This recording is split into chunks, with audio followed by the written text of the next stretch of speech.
You've probably heard about Ethereum. Maybe you know it's the second biggest cryptocurrency after Bitcoin. But what actually is Ethereum? How is it different from Bitcoin? And why do so many people think it's even more important than Bitcoin itself? In this video, I'll explain Ethereum in the simplest way possible, breaking down what makes it unique and why it matters. Let's dive in. First, let's get one thing clear. Ethereum is not just a cryptocurrency. That's the most common misconception people have when they first hear about it. Yes, Ethereum has its own digital currency called Ether, usually written as ETH. But Ether is just one piece of a much bigger system. Ethereum is really a platform, a programmable blockchain where developers can build applications. Think of Bitcoin as a calculator. It does one thing very well: digital money. Ethereum is more like a smartphone. It can run thousands of different apps, each doing something completely different. Ethereum was created by a young programmer named Vitalik Buterin. He was actually a Bitcoin enthusiast first, and even wrote articles about Bitcoin in the early days. But Vitalik saw a limitation. Bitcoin's blockchain was designed to do one thing: transfer digital money from person to person. Vitalik imagined a blockchain that could do so much more. A blockchain that could run programs, execute agreements automatically, and power entire decentralized applications. He proposed Ethereum in late 2013, and it officially launched in July 2015.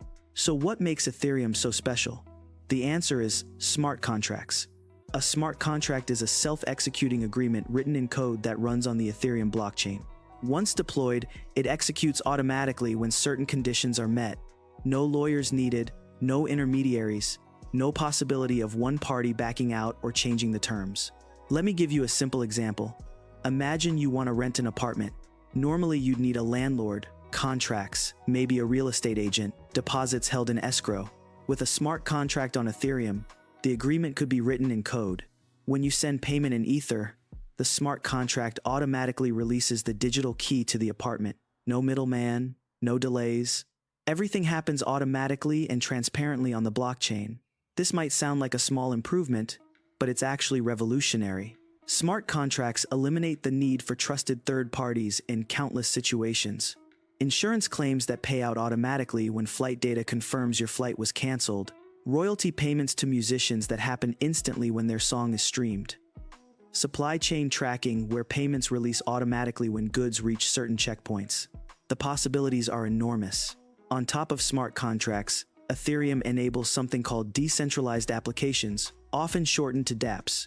These are applications that run on the Ethereum blockchain rather than on centralized servers owned by companies. Think about apps you use every day. Instagram, Uber, Airbnb. They're all controlled by central companies. The company owns your data, sets the rules, takes fees, and can shut down your account at any time. Decentralized applications are different. They run on thousands of computers simultaneously. Nobody owns them. Nobody can shut them down. The rules are transparent and enforced by code, not by a company. The entire world of decentralized finance, often called DeFi, runs primarily on Ethereum. DeFi applications let you lend money and earn interest, borrow against your crypto holdings, trade assets, and more, all without traditional banks or financial institutions. In 2021, DeFi applications on Ethereum held over $100 billion in value. That's how significant this ecosystem has become. NFTs, which stands for non-fungible tokens, also run primarily on Ethereum. An NFT is a unique digital asset verified on the blockchain. It could represent ownership of digital art, music, collectibles, virtual real estate, or anything else that benefits from provable ownership and scarcity. Whether you love NFTs or think they're silly, they demonstrated a powerful use case for Ethereum, proving ownership and authenticity of digital items in a way that was never possible before. Let's talk about Ether, the currency. Just like Bitcoin has Bitcoin the currency, Ethereum has Ether. But again, Ether serves a slightly different purpose.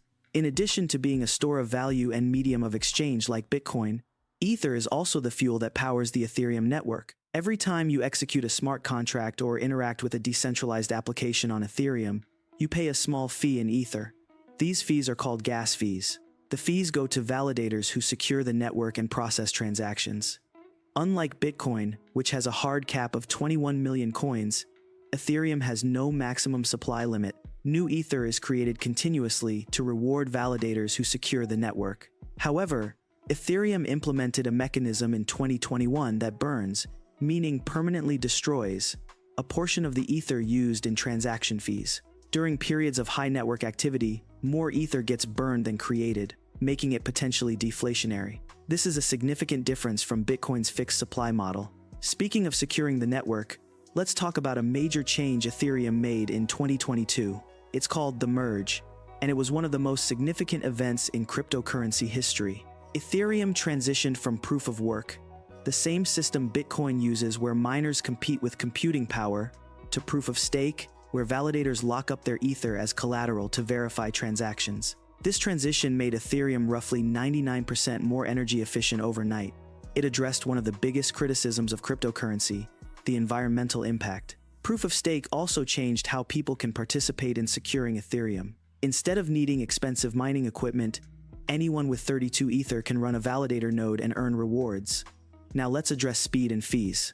Ethereum processes roughly 15 to 30 transactions per second. That's faster than Bitcoin, but still quite slow compared to traditional payment systems like Visa, which can handle thousands of transactions per second. This limitation has been a major challenge. During periods of high demand, Ethereum transaction fees can become very expensive, sometimes $50 to $100 for a single transaction. This obviously makes small transactions impractical. Ethereum is actively working on scaling solutions to address this. Layer 2 solutions like Arbitrum and Optimism process transactions off the main Ethereum chain and then bundle them together, dramatically reducing costs and increasing speed while maintaining Ethereum's security. Ethereum faces competition from other smart contract platforms. Solana, Cardano, Avalanche, and others all offer faster transaction speeds and lower fees. However, Ethereum maintains the largest developer community, the most established ecosystem of applications, and the strongest network effects. Most serious DeFi projects, NFT collections, and decentralized applications choose to build on Ethereum first, even with its limitations. So who uses Ethereum and why? Developers building decentralized applications use Ethereum as their foundation. DeFi users interact with lending protocols, decentralized exchanges, and yield farming platforms on Ethereum. NFT creators and collectors rely on Ethereum's established marketplace infrastructure. Investors hold Ether as a long-term asset, betting on the growth of the Ethereum ecosystem. And increasingly, traditional companies and institutions are exploring Ethereum for supply chain tracking, digital identity, and other enterprise use cases. Here's what makes Ethereum fundamentally different from Bitcoin. Bitcoin is trying to be digital gold, a simple, secure store of value. Ethereum is trying to be a global computer, a platform for building the decentralized internet. Bitcoin does one thing extremely well. Ethereum tries to enable thousands of different applications. Both are valuable, both are revolutionary, but they're serving completely different purposes. The future of Ethereum involves continued upgrades focused on scalability, security, and decentralization. Ethereum developers are working on sharding, a technology that will split the network into multiple parallel chains, dramatically increasing capacity. The roadmap extends years into the future with ambitious technical improvements planned. Whether Ethereum succeeds in becoming the foundation for a decentralized internet remains to be seen. It faces technical challenges, regulatory uncertainty, and fierce competition. But the ecosystem of applications, developers, and users that has formed around Ethereum is undeniably significant and growing. If you found this helpful, make sure to subscribe for more crypto guides. In the next video, I'll explain exactly what NFTs are, how they work, and why they became such a massive phenomenon. Thanks for watching, and I'll see you in the next one.